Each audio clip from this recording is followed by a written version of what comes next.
সুমন ভাই ওঠো, সুমন ভাই। আগে একটা ভালো মশারির ব্যবস্থা করো, সারা রাত একটু ঘুমোতে পারিনি। তার আর কোনো প্রয়োজন নেই, গাছ না কাটার আদেশ জারি হয়েছে, নিচে নেমে এসো।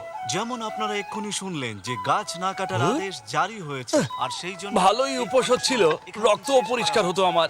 সেই জন্যই দাদা সব এখন গন্ডগোল নিচে করে নেমে দিচ্ছে। আসছেন। যেমনটি আপনাদের বললাম যে বাঁচিয়ে ভূখ দিলাম, হরতাল বন্ধ বাঁচিয়ে করা দিলাম, হয়েছে। একটা গাছকে এবারে বাঁচিয়ে দাদার দিলাম। সঙ্গে আমরা সরাসরি কথা বলবো আর জেনে নেব ভূখ হরতালের অভিজ্ঞতার বাঁচিয়ে ব্যাপারে। দিলাম, বাঁচিয়ে দিলাম, একটা গাছকে বাঁচিয়ে দিলাম। দাদা এটা খেয়ে নিন।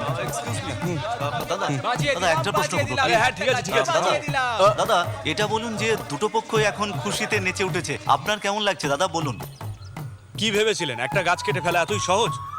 2-3 প্রজন্ম কেটে যায়, তারপর একটা গাছ এত বড় হয়। দেখুন, আমি এমন একজন মানুষ যে ইকো ফ্রেন্ডলি জীবনযাপনে বিশ্বাস রাখি। এর পেছনে আমার কোনো ধার্মিক অথবা রাজনৈতিক কোনো কারণ ছিল না। আমার নিজের যেটা ভালো লাগে না সেটা আমি আমার দেশীয় ভাষায় ঠিক করে দিতেই পারি।